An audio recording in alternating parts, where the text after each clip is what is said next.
ang patok na fried chicken sa Maynila. Ang napakasikat na fried chicken dito sa kanto ng Orosa at Pedro Hill. Walang iba kundi ang fried chicken ni Kuya Buddy. Yay! Bakit pinipilahan?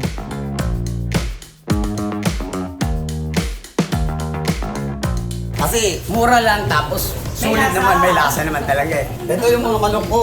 Ito. Tingin? Isang balde. Wow! Tara at alamin ang kwento ng pagsusumikap ni Kuya Buddy. Come with me, put your hands together, ta-da, let's be happy. You will see tomorrow's brighter, ta-da, let's be happy. Pilipino tayo, kaya lumalaban tayong nakangiti. Ang balita ko, malaki na rin ang iginanda, iniunlad ng buhay ni Kuya Buddy. Buhat nang siya ay sumikat sa social media. At ngayon naman, tara, madiscover natin ang side B ng sikat na si Kuya Buddy.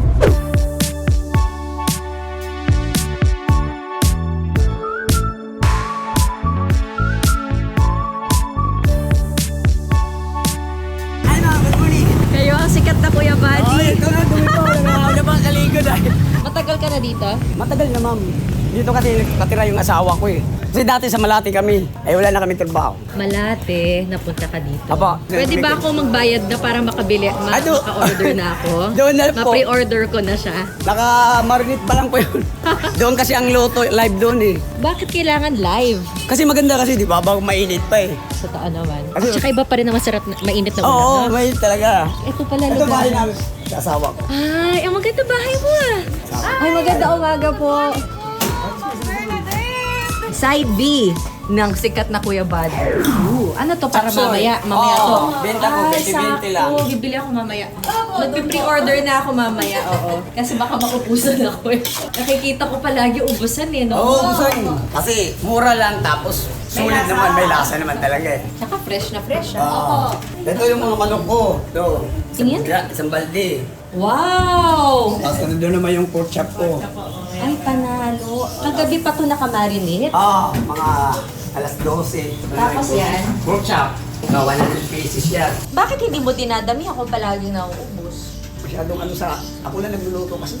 Ayaw mong mag-expand?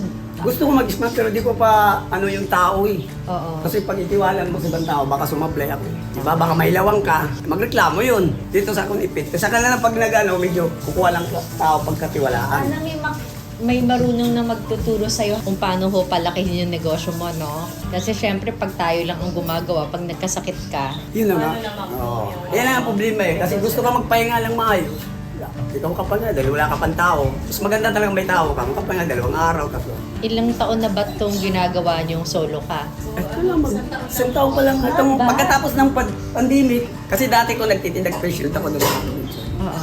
Ay wala na, tapos na ang kontrata doon. Ito naman, nakita ko walang nagmamanok doon. Nagmamanok ako. Mabilis ba o dala ng pangangailangan, ang bilis mo nag-isip ng bagong concept? Oo, pangangailangan. Siyempre, mahirap magtambay. Wala kang kikitain sa tambay kasi lalo na dito sa lugar namin. Yan yung sa'yo, e-trike. Oo. Ano bang power ng e-trike, kuya? Kulang ba sa power yan kesa sa motor? Oo, kulang man kasi di kuryente lang. Iba naman talaga yun. Pero maganda rin ah. Bawal po matulog? Kasi siya. Kasi maraming natutulog dito. Minsan parada ko dito, natutulog kung sino-sino lang umupo kasi. Ito na yung mga nag-vlog sa iyo. Oo, daming ang vlogger ko nga. Kuya, ayaw mong maging tambay, sabi mo. Oo, ayaw kong tambay kasi wala namang kumano sa tambay kasi mas maganda talaga maghanap buhay. Kasi may kikitain sa araw-araw. Siyempre may pinapakain ka rin. Nanginagastos ako. Yung nakita ko na kagad doon, kung maganda tong pwesto rito. Kung walang nagmamanok dito, puro Paris. Dali-dali ko, dinabi niyang bracelet, kinuha. Nagpaalam ka ba? Oo, siyempre, sabi ko, pati na yung gamit ko sa bracelet. Kasi isang lang ako dahil mamuhunan ako. Gusto ko magtinda. Wala pa nga siyang tiwala doon eh. Subukan ko. Malay mo, dito lang ako Ay, nag-click naman. Salamat sa Diyos. Oo, salamat. So, dalawa po ang anak ninyo, no? Na college. College na rin po. Magkasunod lang sila. First year tsaka second year po. Hindi na hinto? Hindi Dire-diretso. po, dire-diretso sila. Kahit may pandemic, hindi namin pina-stop yan. Siyempre, sayang eh. Lalo na pandemic. Ayun yung ano yun ang talagang kailangan mong samantalahin dahil mas tipid eh. Oo. Oh. Kasi hindi talaga sila lumalabas. Anong kurso? Yung isa po psychology, yung isa nursing po. Diyan po sa may PLM. Libre dun eh, no? Libre po. Ang galing. Napaproud ako sa inyo dahil tuloy-tuloy yung pag-aaral ng inyong anak. Napakalaking bagay nun. Sikap lang, tsaka pinakikita namin talaga na kami mag-asawa rito. Si Sikap, hindi hindi naman po sa pag-ano, porket may mga kami ng pamilya namin sa psycho po. Dito kami nakatira. Hindi namin kailangan sa kanila na madali lang ang buhay. Napakahirap. Kaya talagang pinapamulat namin sa kanila na eto yung hanap buhay natin dito tayo kailangan ng source natin, pangangailangan natin. Although, sige, nagbibigay yung kapatid ko, yung mga ibang pamilya. Pero wag nating sa utak natin yung aasa tayo. Kinakailangan makita natin yung pagsisikap. Tsagain nyo, lalo-lalo na yan. Sikapin nyo yung pag-aaral nyo. Nasa ganon, hindi nyo kami maanohan ng papa nyo na ganito lang kami lagi. Kailangan, mas maganda yung magiging tahakin ng buhay ninyo. Ako, 2 taon lang talaga eh. Mami, eto ang asawa ko. 4 years din ako eh. Tapos rin ako. Anong 4 years? Best empty ako eh. Oh, Wala nga ma'am ito. Larry Hindi Fred na- na- Inter-island lang ako. Inter-island. Tapos Marino nga pala. Oo. Eh wala nang magkuha. Medyo may edad na. Eh, ba't ilang taong ka naman? May edad na. Isipin mo yung negosyo mo. Ngayon mo lang sinimulan. Kaya Mm. nagka-edad saka rin sumi. So, wala sa edad. Wala talaga. Totoo sikap lang. Good morning. Hello. Anong pangalan mo? Rainier po. Rainier, ikaw ay nag-aaral ng psychology. Opo. At ikaw naman si Ronary po. Ronary. Anong course mo naman? Nursing po. Nursing. Ano ang feeling ninyo na sikat yung tatay ninyo? Parang hindi pa rin po makapaniwa kasi po hindi naman po namin inaasahan na ganyan po yung mangyayari po. Parang gusto lang naman po talaga ni Papa gawin yung responsibility niya as a father. Pero overwhelmed po sa mga napi-feel na nagiging ganyan po at nakaka-proud din po. He works so hard. Bilang daughter, ano ang aral na nakikita mo na pwede mong i-apply din sa sarili mong buhay? I'm sure kayo man ay inspire. Palagi na lang pong magtiwala para sa sarili po natin. Kasi po yung katulad po ni Papa na parang nagtiwala din po kami sa kanya. Parang nag-grow po siya sa pagtitiwala na binigay po namin sa kanya. Mas naging motivated po siya para gawin yung bagay na gusto niya sa tulong po ng mga supportive na environment. Ganon din po sa sarili namin. Parang mas naano po kami if yung mga napapaligiran po sa amin is nagiging supportive din po at thankful din po kami dahil alam po namin mahirap yung ginagawa nila is patuloy po nila kaming iniintindi kahit sa mga aral po. Hindi po nila kami binibigyan ng super na task na para ma-distract po kami sa mga bagay na need po namin i-priority. Pero as din po, anak po, ginagawa din naman po namin yung mga bagay na responsibility po namin as a daughter po. Yung tumutulong din naman po kami. So number 1, you said tiwala. Tiwala kayo sa galing ng papa mo? Parang sinuportahan niyo siya? So, nagtiwala kayo. Ano kayo sinabi niyo, Papa, kaya mo yan? Yung parang pandemic po kasi ang hirap po makahanap. Then sinabi niya po na magtitinda siya. So alam naman po namin yung capability niya. Magaling po talaga siya magluto. Nung una po, parang alam mong sobrang hirap po kasi yung parang target market po na kukuhanin nyo is tapat pa po ng mall. So maghahati pa po yung mga tao.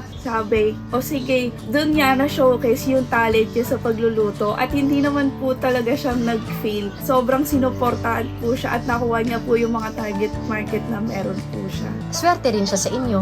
Opo. Vice versa lang po yung Opo. tulungan dapat. Kaya pala siya masayang magtrabaho kasi masaya pamilya niya.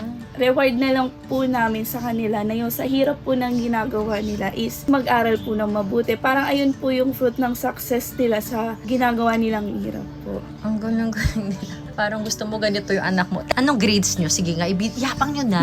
Cum laude ba kayo? Eh, di Dean's pa naman Lister. po. Second year, mga DL po. Ganun Dean's po. Lister. Pareho kayo? Wow! First time pa lang po.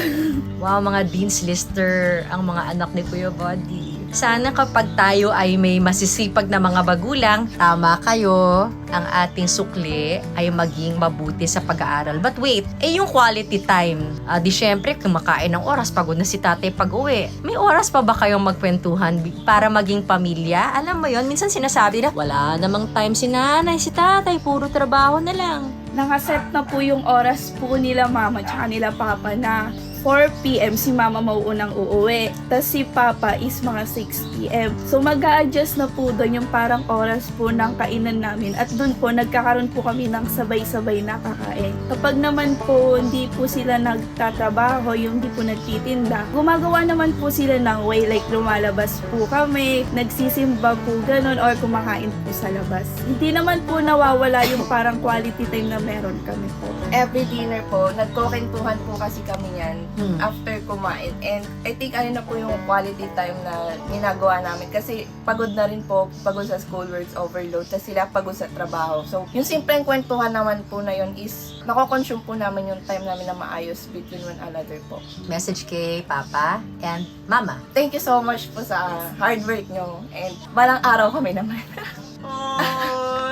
O ikaw naman. Thank you po kala mama at papa kasi alam ko pong sa hirap po ng buhay, pinipilit nyo pong magsumikap at ginagawa nyo po yung best nyo po. Yung parang sinasabi nyo po na kaya kayo nagtatrabaho para sa amin is nakikita po namin yun sa lahat po ng mga hirap. Dito po sa mga ginagawa po namin na parehas po tayong nahihirapan. Balang araw mararamdaman nyo rin po yung kaginhawaan or success po na nakita nyo sa paghihirap nyo sa hard work at pagiging stable po namin in the near future po.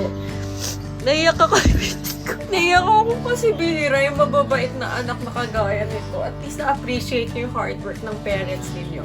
Blessing na ganito yung mga anak ni na Kuya Buddy. Ano? Ay, nako. Ang gandang kwento. Kaya pala siya nakakangiti sa pagbebenta kasi maganda rin yung kanyang buhay pamilya. Paano ka naman magsisilbi kapag malungkot ka sa pamilya, di ba? Malalim rin naman pala yun. Kaya happy si Kuya Buddy magsilbi dahil ito yung kanyang family. Ano pang kulang o tulong na kailangan ninyong mag-asawa kung sakali? Sika pa rin talaga. Service lang ako, ma'am. Ano kasi wala naman. Hinintay ko kasi medyo. Paghanap lang, bibili lang sana ako gadget. Motor. Kasi may pinagawa na kasi ako. Sa sidecar, parang mabigat na kasi sa e-trike yung mga gamit. Oh!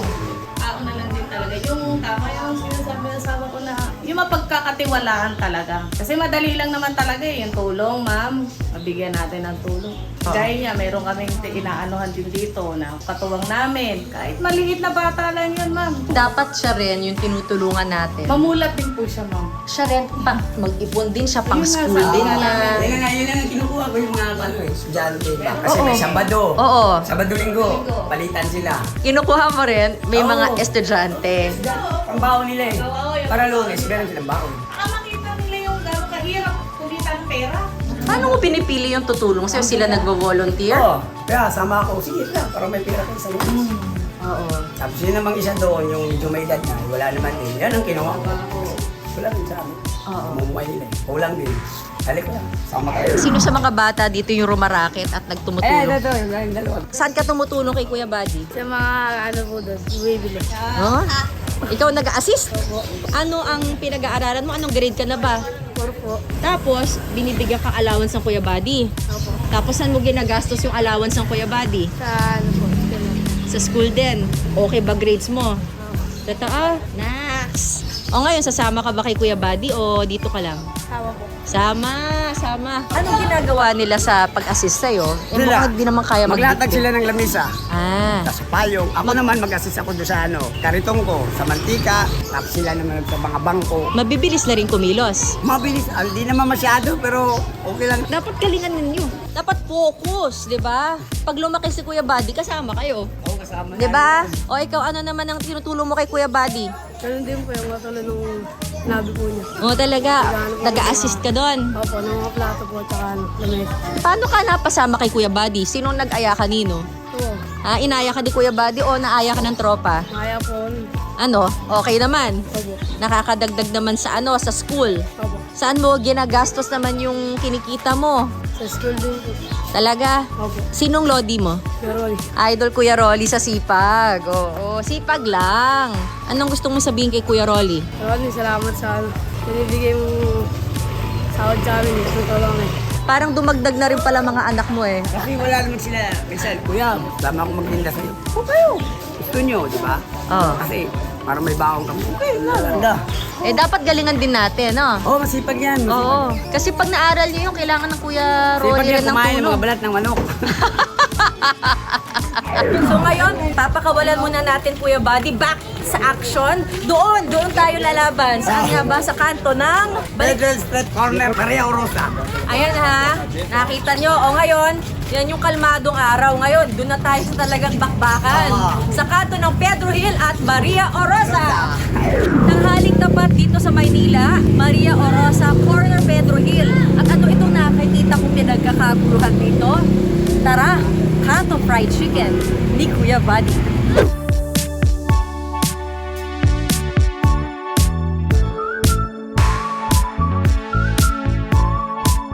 Ang napakasikat na fried chicken dito sa kanto ng Orosa at Pedro Hill.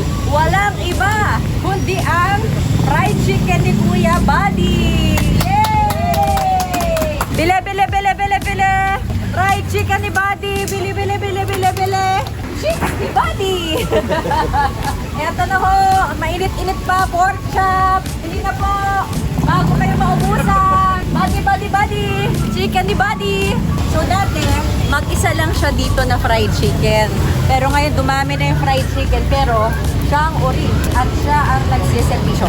So lahat dito, buddy ni Kuya Buddy. Hey, buddy! Buddy, kumusta ka dyan? Buddy? Busy-busy ka dyan ah. Magaling ka na. Very good. Oh, ayun si Kuya, assistant ng Kuya Buddy. Kaya pala naging Buddy si Kuya Rolly. Kasi Buddy ang tawag niya sa lahat. Kuya, bibili na ako, baka maubusan ako. Daldal ako ng daldal. Anong sistema? So, pag pupunta dito, paano ako bibili po? Pag gusto kumain, Say, bayad mo na sa'yo. hindi, mamaya lang pa yun pag kumain. Eat first, pay later. Oo. Tapos, suotin itong supot. Or chapuna, edi dalawa ka susubukan natin.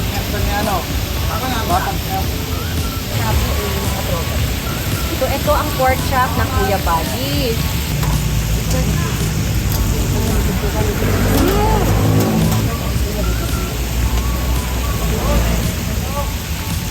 Kuya, gusto ko hindi ganun kaalat. So, yung suka, yan ang nagpapasarap. Yung mga namis-namis. Kuya Buddy, nakita ko malinis kasi nakita ko sa bahay pa lang maayos na eh. So, mura, malinis, masarap.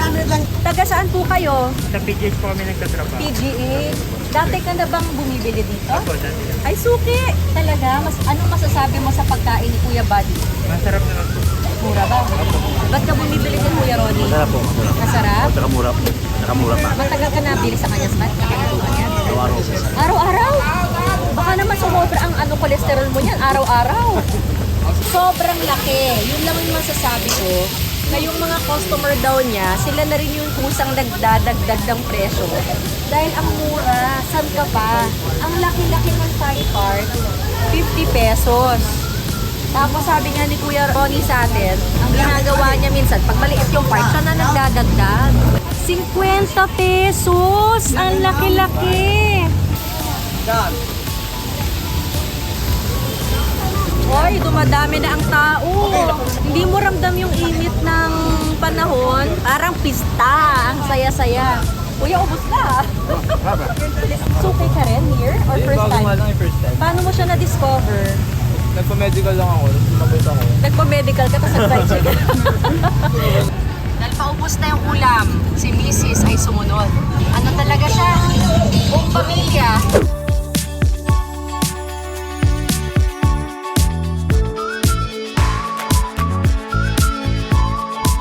Hey, may blessing.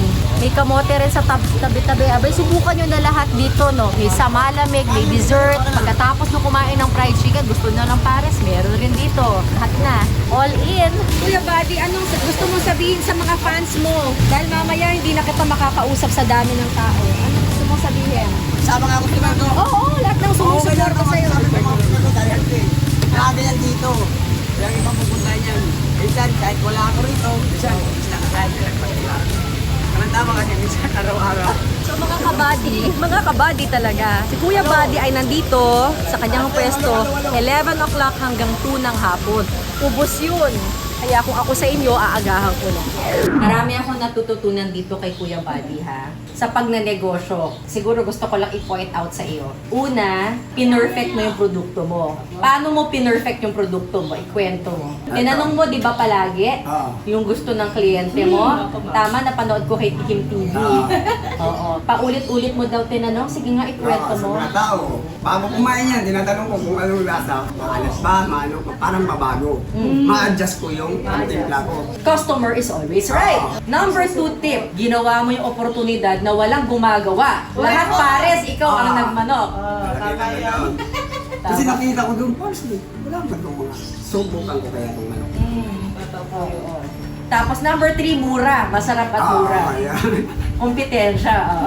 So ano, volume ba? Kaso, dapat volume ang laban mo. So yun pala ang kailangan natin talaga. Mas marami ang mabenta mo. Opo, kasi nag-start kami noon ma'am sa may mababa lang po muna. So kumbaga talagang break-even lang din po kami noong mga panahon na yan ma'am. Admitted kami sa ganun eh. Yung hindi mo ma-expect yung laki agad ang kinikita. Pero eto na ma'am, yung unti-unti, syempre nakakapag ano ka na rin, tabi-tabi ng konti. Kailangan anihin mo na rin, taas-taas mo rin. Unti-unti na yan ma'am. Tip number 4, customer service. Magaling makisama. Opo, totoo po yan ma'am. Service pa rin siya, hindi lang pagkain. Hindi po ma'am. Oo, babalik-balikan ka talaga. Binabalikan ka ma'am eh. Anong service ni Kuya Bud? Ikaw magsabi bilang asawa. Ano yung nakita mong pagsaservisyo ng asawa mo sa mga customer ninyo? Of course, tag team kayo, no? Opo ma'am. Oo, pero paano nyo ginagawa yun? Ano talaga ma'am, yung sa kanya pala pagka kinawin na siya na, Buddy, sandali lang, alam na natin. Sandali lang, aanin na natin. Yung gano'n agad ma'am, hindi kinakailangan na na binabaliwala niya agad. Dahil mayroon na nandirito nasa harapan niya. Pero kapag ka malayo pa lang, sinabihan na siya ng ibang mga rider o kaya ng ibang mga empleyado sa round prison. Automatic yan ma'am, alam na yan, ano na talaga, okay na yan. Kasi Asawa. moda nga ma'am na hindi mo na magbayad, okay lang din, walang problema din, bahala kayo makaalala. Pero ang maganda rin na sinasabi ninyo, hindi nyo binibilisan o binibigla yung sarili nito, nalalaki agad. Kumbaga yung quality mo, sabi mo, isa-isa lang, quality muna. Ayaw mo kumuha ng marami agad dahil baka masira ka sa quality. Oo, totoo. Ganda. So ang bottom line, palaging gusto mo masaya customer. Oo, yan. Sabi ko nga, kahit malaki ang manok, 40 pa rin. Isa pa yun, Chinese style. Chinese style yun, okay lang konti kita basta marami. So ang challenge natin, Kuya Buddy, naman yan eh, makikita mo naman. oo, dapat lumaki ka na marami kang mabenta para tumaas yung kita mo. Pero ganun pa din yung presyo. Kala mo marunong ba? Walang galing ang style ni Kuya Buddy. Apat na klase lang ito, kanin, gulay, manok, pork chop. Opo, yun lang po ma'am. Isa pang style yun sa Yung negosyo. expenses mo, kukunin mo lang sa kanin. Opo, Ito, yun. Stick to your strength. Opo. Wala ka masyadong ginagawa. Manok, pork chop, gulay. Tapos Kanin. Hindi na kailangan patakbo-takbo kung ano. Wala ka nang sasundugin marami. Naku, Kuya Buddy, excited ako para sa inyo na lumaki pa mas. Ano? Dahil Pilipino tayo, lumalaban tayong nakangiti. Be happy!